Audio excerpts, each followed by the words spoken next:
ҳама алами гузашта фаромӯш мешавад. ҳама захмҳо табобат мешаванд. ҳама ғамҳо мераванд. ба ҷуз аламу ғаму дарди марги модар. тарона бахшида мешавад аз номи мафтуна ба модари марҳумааш апаи Манзура.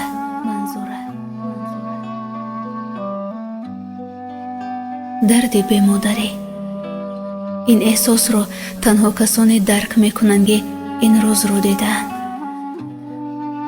як рӯз мафтуна бо қалби саршор пур аз дарду алами худ, бо ҳасрат ва бо гиряҳҳои ҷонсӯз, оҳи сарду нолаи ғамдор аз марги модари худ ва аз рӯзҳои доштааш бароям қисса кард. ҳар вақте ки модар мегуфт, он қадар мегирист ки фикр кардам дигар умеде дар дилаш барои зиндагӣ кардан надорад. чӯ агар модарам зинда мебуд, имрӯз санаи 2 апрел ба 49 солагӣ қадам мегузоштанд. вале афсӯс ки нестанд, мегуфт мафтуна. воқеан сахт аст, чӯ саргузашти ӯ аз хелеҳо фарқ дошт. мо дар оила ҳамагӣ 4 фарзандем. ман, хоҳарам Маҳлиё ва 2 бародарам Бобур ва Кумрон. ҳамин гуна қиссаро шурӯъ кард мафтуна. падару модарам бошанд ҳанӯз хеле ҷавон буданд ки аз ҳам ҷудо шуданд ва мо 4 фарзанд бо падарам мондему. модарам ки ҳанӯз 30 сол доштанд ба Русия рафтанд ва билохир тарбияи мо бар дӯши бибиям, яъне модари падариям уфтод. мо ҳанӯз меҳри модарро хуб надида будем ва он бӯю оғӯшу он муҳаббату хумори модариро аз бибиям мегирифтем. навобаста ба оне ки даврони қинди буд, падарам ҳама шароитро барои мо муҳайё мекард. бибиям ҳама чиро бароямон мекард. моро хуб ба камол расонданд. аз чизе камбудӣ надоштем. ба чизево ба касе эҳтиёҷ надоштем ба ҷуз муҳаббати модар. хулас ман аз синни 3 солагиам бо бибиям мехобидам. ӯро ҳамчун модар ба оғӯш мегирифтам. ҳама нози кӯдакиамонро ба ӯ мекардем. ӯ бароямон мисли модар буд. ӯ моро ба камол расонд. хонон, нигоҳу бинӣ хеле хуб кард. хулас бибиям 4 сол пеш бо бемории саратон аз дунё даргузашт. вақте ки ман бибиямро, ягона умеде ки ба ҷои модарам буд, аз даст додам, дунёву зиндагиам талху бебӯю беранг гашт. барои аввалин бор дар ин солу дар он зинаи зиндагӣ ман шикастам. хеле барояш дард кашидаму дилгир шудам. барояш ки зиёд мегиристам, як шаб дар хобам даромад ки ман ҷоям хуб аст, ин гуна бароям дилгир набош, чӯ бештар азоб мекашам. ва баъди ин хоб тасмим гирифтам ки дигар гоҳ-гоҳ ба мазораш раваму халос.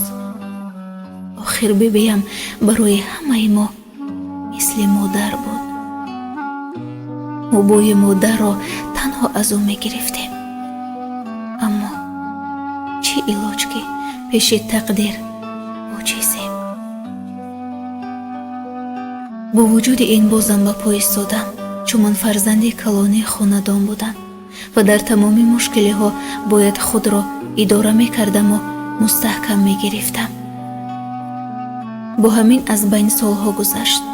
ғами дурии бибиям ҳаррӯз моро нороҳат мекард.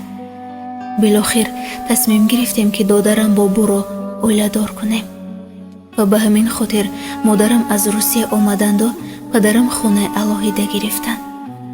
модарам баъди солҳои интизорӣ соҳиби хонаи алоҳида шуданд. хеле шоду хушбахт буданд. хеле. хулас арӯсро мо бо модарам ва додарам дар хонаи алоҳида ҷудо кардем.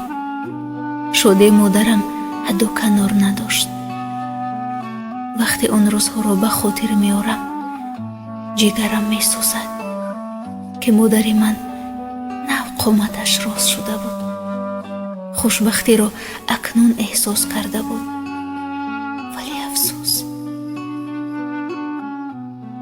ӯ дар хонаи нав ҳама шароитро барои набераҳояш муҳайё карда буд, ки мо ҳар вақте ки ба хабаргирияш рафтем роҳату осуда бошем. тои додарам бобур санаи 17 март буд ва охири моҳи апрел аллакай аз сабаби бемории COVID-19 карантин шурӯъ шуд. аз ҳамин лиҳоз мо наметавонистем ӯро хабар гирем. ӯ дар зиндагӣ хеле ранҷ кашида буд, аз фикру аз ғусса, аз ҷудоии зиндагиаш ва кори тоқатнофарсояш хеле ранҷ кашида буд. ва акнун мо омода будем ки ҳама чиро барояш кунем, то эҳсоси хушбахтӣ кунад. каме нагузашта моҳи мубораки рамазон шурӯъ шуд. бо вуҷуди оне ки тани дардманд дошт, боз рӯза мегирифту намозҳояшро сари вақт мехонд. хеле инсони беҳтарин буд модарам. худованд азу розӣ бошад. хола санаи 12 май буд ки модарам бароям занг зад ки духтарам, ман ҳолам он қадар хуб нест, каме тасб дорам. дар ҳол ба додарам занг задам ки ӯро ба духтур барам гуфта. вақте модарамро ба духтур бурданду ташхис карданд, гуфтанд ки ӯ бемории илтиҳоби шош аст. бо шунидани ин хабар дасту поям шикаст. аллакай дигар чӣ кор карданамро намедонистам. мумкин набуд ба наздаш рафтан. ман танҳо тариқи телефонӣ бо ӯ суҳбат мекардаму ҳар чие ки лозим дошт барояш мекардем. хулас 18 май ҳолаш бадтар шуд. мо ӯро ба воситаи дастгоҳи нафасдиҳии сунъӣ нафас медодем, вале хуб намешуд. падарам занг зад, гуфт модарат ҳолаш хуб нест. гуфтам медонам. ва мо ёрии таҷилро гирифта ба наздаш рафтем. ҳолаш хеле бад буд. дидани ин манзараҳо ҳанӯзам маро нороҳат мекунанд. мо ҳама гирдаш парвона будем, вале аз дастамон ҳеҷ чиз намеомад. ҳар чие ки лозим дошт мекардем, аммо наметавонистем саломатиашро бо пулу бо дору бихарем. ҳамаш дасти худованд буд. бо ҳамин мо ӯро бо ёрии таъҷилӣ ба беморхона бурда бистарӣ кардем. пеш аз бурдан бо меҳр ба ман нигоҳ карданду гуфтанд: мафтунаҷон, омадӣ? шукр ки туро дидам. ва ба келинамон бошад гуфтанд: келин, шояд ман дигар омада натавонам. бобур ва комронро ба ту амонат месупорам. ин ҳарфҳояш маро бештар нобуд мекарданд, бештару бештар. вақте ба беморхона рафтем, духтурон гуфтанд аллакай дер шудааст, ҳолаш хеле бад аст, аммо ҳар чие ки аз дастамон ояд мекунем. додарам Комрон низ аз ҳамин беморӣ дар ҳамон беморхона бистарӣ буд. касе аз аҳволи модарам чизе намегуфт. наздаш даромадан ҳам мумкин набуд. он лаҳзаҳое буданд ки мо ҳар лаҳза мешикастем, вале бозам тақдир гуфта сабр доштем. душвортарин лаҳзаҳои зиндагиямон ҳамон рӯзҳо буд ки модарам бемор буд. ҳама чиро доштем, вале наметавонистем ҳолашро хубу беҳтар кунем. ҳамеша мегиристаму дуо мекардам ки худоҷон модарамро дубора баргардонад гуфта. ҳанӯз ӯ хеле ҷавон буд. хулас рӯзи ид шуд. ҳоли модарам бадтар шуд. модарам бароям занг зад ки мафтуна, духтурон ба падара чӣ гуфтанд? ман зинда мемонам? ҳолам бадтар шуда истодааст. охир он садое ки ман аз модарам шунидам ҳамон рӯз ва ҳамин ҳарфҳо буданд. гуфтам модарҷон, зиёд ҳарф назан, мо ҳозир меоем. дар ҳол ба падарам занг задаму ба беморхона рафтем. сардухтор ба мо гуфт ҳолаш хеле вазин аст, ӯ ҳанӯз ҷавон аст, як дору аст, ёфтанаш хеле мушкил аст, аммо агар онро ёбед, худо хоҳад модаратро ба по мехезонем. гуфтем ба ҳама чӣ мо тайёрем, асосаш ӯро ба мо баргардонед, кофӣ аст. холас мо дар байни як соат бо мушкилиҳои хеле зиёд дорои гуфтаашонро пайдо кардем. духтор ба мо умеди зинда мондани модарамонро доданд. холас барои ман он рӯзҳо хеле сахт буданд. шабона корам, рӯзона дунболи модарам, қариб 10 рӯз тамоман хоб накарда будам.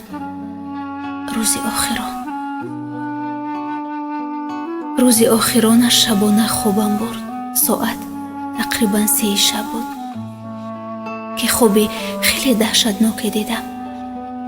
дар ҳол аз хоб бедор шуда аввал модарам ба фикрам омад. занг задам, гӯшиаш хомӯш. ба духтурон занг задам, намебардоштанд. ба додарам занг задам, гӯшаш дасти духтурон, ӯ ҳам набардошт. холас ҳеҷ кас ҷавобам намедод. хеле дар ташвишаш будам. дилам аз кори нохуше хабарам медод. бо ҳамин саҳар шуд. соатҳои тақрибан 7. падарам бароям занг зад ки Мафтуна хуб астӣ? хубам гуфтам. гуфт ту аз хобат хестӣ? гуфтам бале. фикр кардам ҳозир мегӯяд модарат хуб асту ӯро ба хона меорем. ман ин хабарро интизор будам ки бароям гуфт Мафтуна, модарат аз дунё даргузашт. ман дуюм бора дар зиндагӣ сахту бесаду шикастам. ки аз шикастам то ба ҳол ба худ нестам. дод задам, фиғон кардам. гуфтам падар, дурӯғ нагӯед. гуфт Мафтуна, ту калонӣ ҳастӣ. ту худатро ба даст гир. калонӣ будан хеле мушкил буд, хеле. ман дигар дар фикри касеву чизе набудам, ҳатто худам. дилам ончунон дарду фиғон мекард ки зиндагӣ дар хаёлам вуҷуд надошт. ман он рӯз фаришта, ҳастиву нафасам, ҳама касамро аз даст додам. санаи 25 майи соли 2020 буд. санае ки маро ба нобудӣ бурд. холас ҳамаро занг задам. мо ҳама аҳлу хонавода шикастем. дар ҳавлигиямон ҳамамон ҷамъ шудем. бегонае набуд. аз сабабе ки аз бемории короно гузашта буд, ҷаноза кардан мумкин набуд. ҳамаи мо он рӯз бадтарин рӯзро пушти сар мекардем. билохир ҷасади модарамро бо мушкилиҳои зиёд дар масҷид пешнамоз карданду ӯро дар қабристон дар назди падараш дафн карданд. хоҳарам доду фиғон мекард, ӯро оғӯш мекардам. додарам мегирист, ӯро тасалло медодам. худам ки калонӣ будам, касе набуд оташи қалби сӯхтаи маро хомӯш кунад. он рӯз, он сана, он ҳолат сахттарин рӯзи зиндагиямон буд. эҳсосе ки на гуфтааш мешавад ва на таҳаммул кардааш. ман бошам аз ҳуш рафтам, аз дарду аз гирияи зиёд. ҳеҷ чиз ва ҳеҷ кас наметавонист моро ором кунад. холас келинамон ҳам, бобур ҳам, комрон ҳам, хоҳарам маҳлиё ҳамашон бемор шуданд. бобуру комронро беморхона бистарӣ кардем. метарсидам дигар, аз ҳар нафасам метарсидам. зиндагиам бо тарси аз даст додани наздиконам гузашт. аз байн якчанд рӯз гузашт. шукри худо ки додаронам сиҳат шуданд, ба по истоданд.